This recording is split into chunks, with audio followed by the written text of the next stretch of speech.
Bem-vindos.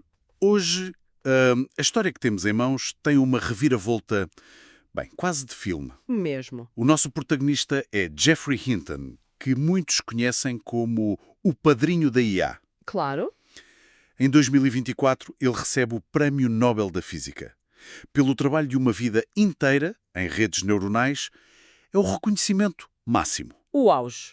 E quase logo a seguir, ele intensifica os avisos públicos de que a tecnologia que ele próprio criou pode ser, estou a citar, uma ameaça existencial para a humanidade. É um paradoxo brutal, não é? É o que define a IA neste momento. Completamente. E vai ser um desafio desemaranhar isto, porque as fontes que temos contam histórias quase opostas. Por um lado, os documentos de Dartmouth, de 1956. Cheios de otimismo. Sim, um otimismo quase ingênuo sobre criar uma mente numa máquina. E, por outro lado, as entrevistas do Hinton de 2023 que soam a ficção científica distópico. Então a nossa missão hoje não é só contar a história da IA.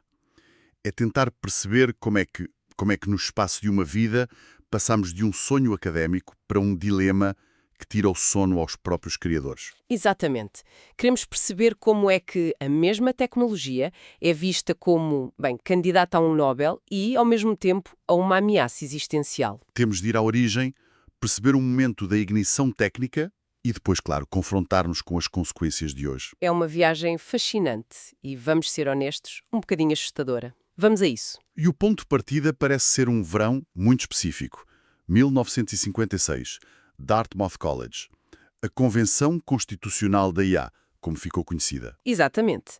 É aí que um grupo de matemáticos e cientistas se junta e o termo inteligência artificial é oficialmente cunhado por John McCarthy, certo? Foi aí mesmo. E o que é fascinante quando se lê os documentos é a ambição puramente intelectual. Eles não estavam a pensar em otimizar anúncios ou criar chatbots. Nada disso. A grande questão era filosófica. Conseguimos simular em computador todos os aspectos da aprendizagem humana.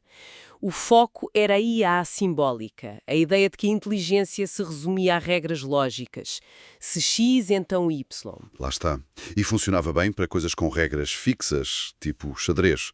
Mas no mundo real, que é caótico e ambíguo, era muito frágil. E a abordagem alternativa, a que se inspirava no cérebro, as redes neuronais, essa ficou na prateleira. Pois ficou. Foi o chamado inverno da IA. Um período de décadas em que a ideia foi ridicularizada, o financiamento desapareceu. Completamente. E é aqui, neste ambiente de ceticismo total, que aparece a figura do Geoffrey Hinton. A formação dele é a chave para tudo. Ele não vinha só na computação. Não, ele trazia psicologia experimental, neurociência. Ele estava obcecado com a ideia de que, bem, se queremos criar inteligência, temos de imitar a única prova que temos de que ela funciona. O nosso cérebro. Era uma visão de um rebelde na altura. É preciso uma teimosia incrível. É como estar a dizer que a Terra anda à volta do Sol quando toda a gente e todo o dinheiro diz o contrário.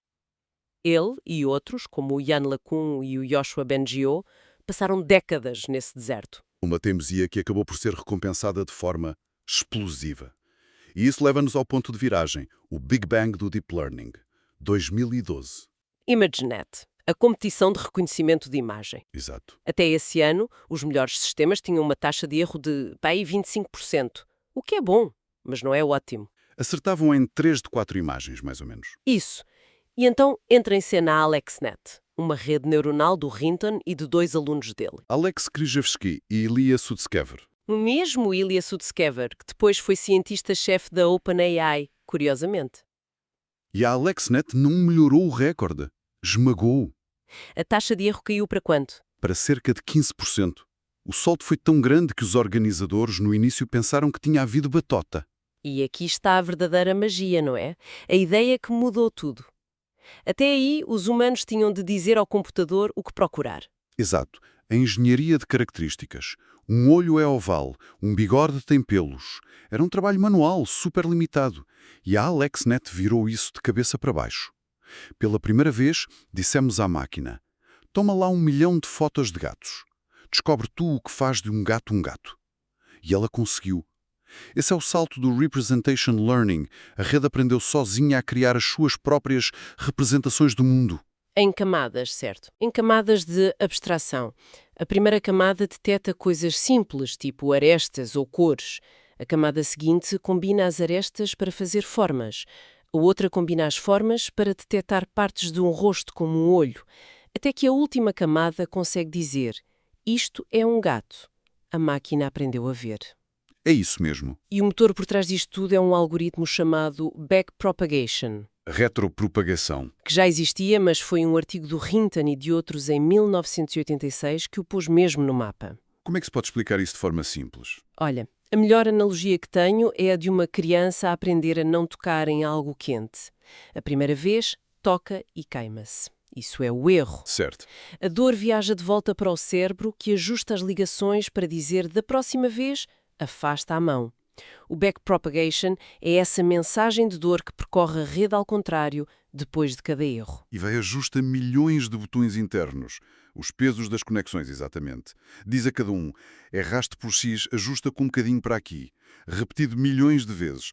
Portanto, não é compreensão. É um mecanismo de ajuste de erro em massa. Até que o resultado final parece inteligente. Parece, e para muitas tarefas torna-se indistinguível da performance humana, ou até superior. Foi isso que o mundo percebeu em 2012. Foi um choque elétrico para a indústria. E a reação foi imediata. A Google, por exemplo, não perdeu tempo. Foi a uma velocidade estonteante. Eles já tinham o projeto Google Brain, mas a AlexNet foi a validação que precisavam para apostar tudo. Em 2014, compram a DeepMind. Por mais de 500 milhões de dólares. De repente, o Deep Learning deixou de ser um projeto de investigação e passou a ser o núcleo da estratégia das maiores empresas do mundo. Começou a tal corrida ao armamento na IA. O que nos leva à transformação económica. A consequência óbvia foi o aumento de produtividade. Tarefas que demoravam dias. Analisar relatórios, detectar anomalias em imagens médicas. Passaram a ser feitas em segundos, o que levanta a questão do emprego, claro. Claro. E há uma citação ótima numa das fontes, do Cal Newport. Ele diz que o mais provável não é a eliminação de empregos em massa, mas sim a sua transformação. E isso, na verdade, é um desafio ainda maior. Como sim? Parece menos assustador. Porque exige uma adaptação brutal. Pensa num advogado júnior. Antes, passava horas a rever documentos à procura de uma cláusula. Certo? Hoje, uma IA faz isso em minutos. O trabalho dele não desapareceu, mas o valor do trabalho mudou. O valor dele passou a ser a estratégia, a argumentação, o raciocínio de nível superior. É uma subida forçada na cadeia de valor. Mas nem toda a gente consegue dar esse salto. Lá está, cria um fosso de competências gigantesco. E não afeta só indivíduos, afeta países inteiros. A IA está a redesenhar o mapa do poder económico. E já se veem os contornos desse mapa. Uma das fontes da OCDE destaca um dado sobre o Brasil. Sim, em 2024 tornou-se o segundo maior receptor de investimento estrangeiro direto. E parte disto deve-se a um ecossistema tecnológico que está a abraçar a inovação. Mostra que economias emergentes podem capitalizar nisto. Podem, se investirem em talento e em infraestrutura. A IA torna-se mesmo um divisor de águas entre quem lidera a nova economia e quem fica para trás. Certo. Então temos esta revolução a todo o vapor. E é aqui que a nossa história dá a tal volta dramática. Maio de 2023. Geoffrey Hinton anuncia que sai da Google. É um momento de uma honestidade brutal. E não é para se reformar. Não, é para poder criticar abertamente a tecnologia que ele ajudou a construir. Ele diz ao The New York Times que uma parte dele se arrepende do trabalho da sua vida. E o aviso dele tem um peso imenso, porque não vem de um filósofo ou de um político. Vem do epicentro. Ele conhece as entranhas do sistema. Ele viu por dentro a velocidade a que os modelos estavam a evoluir. Uma velocidade que o apanhou a ele, o criador, de surpresa. E ele ficou genuinamente assustado. Então ele sai da Google para nos avisar que o comboio pode estar a ir em direção a um precipício. Que perigos são esses, concretamente? Bem, as fontes apontam para vários níveis de risco. O mais extremo é o risco existencial. A possibilidade de criarmos uma superinteligência, uma IA mais inteligente do que nós, cujos objetivos possam não estar alinhados com os nossos. E a frase dele sobre isso é arrepiante. É bastante concebível que a humanidade seja apenas uma fase passageira na evolução da inteligência. É difícil de digerir. Sim. Porque a partir do momento em que há alguém mais inteligente do que nós, por definição, perdemos a capacidade de o controlar.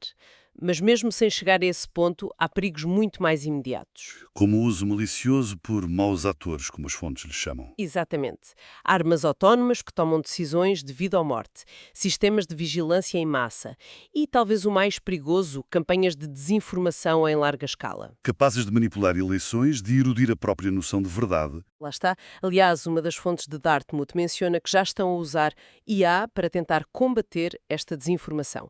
A corrida já começou. Depois há o impacto social. Hinton está muito preocupado com a desigualdade, com o que ele chama de perda de dignidade para milhões de pessoas. E por isso é que ele defende um rendimento básico universal, não como uma utopia, mas como uma rede de segurança pragmática para uma perturbação social que ele vê como inevitável. E por fim, há um problema mais técnico, mas com implicações éticas enormes. O problema da caixa preta. Pois. A opacidade dos modelos. Muitos são tão complexos que nem os criadores percebem bem como funcionam por dentro. Ou seja, estamos a construir ferramentas superpoderosas, mas nem sequer percebemos como é que elas pensam. Isso é, no mínimo, desconfortável. É perigoso. Imagina uma IA que recusa um crédito. Se perguntares porquê, a resposta pode ser um encolher de ombros matemático. Agora aplica isso a um diagnóstico médico ou a uma sentença judicial. A ética existe explicabilidade. Exatamente. Precisamos de sistemas em que possamos confiar e que possamos responsabilizar. Senão, estamos a construir uma infraestrutura de decisão global que é, no fundo, opaca. O que nos traz de volta ao início.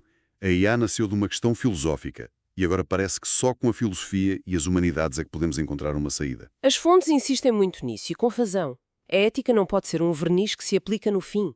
Tem de ser a infraestrutura conceptual desde o primeiro dia. O desenvolvimento da IA não pode ser deixado só aos engenheiros. Não. Exige uma conversa contínua entre tecnólogos, filósofos, sociólogos, artistas. No fundo, a pergunta mais importante não é o que é que a IA pode fazer, mas sim o que é que a IA deve fazer. Isso não é uma pergunta técnica. É a pergunta fundamental. Não se trata só de impor limites, mas de refletir sobre o tipo de humanidade que queremos construir. A tecnologia está a forçar-nos a ter essa conversa.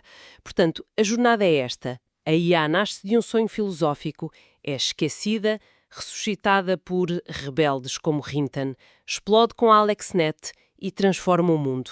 E agora o seu próprio padrinho soa ao alarme, levando-nos de volta às mesmas questões filosóficas do início.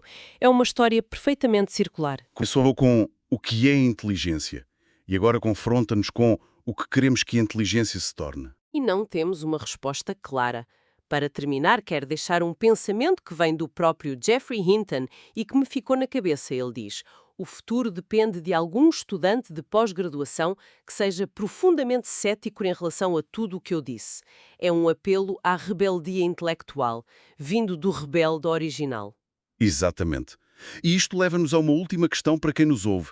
Se os próprios arquitetos desta tecnologia estão divididos, preocupados e a apelar ao ceticismo, qual é o papel de cada um de nós como cidadãos, profissionais, pensadores, na orientação de um futuro onde a IA sirva à humanidade em vez de a dominar ou confundir?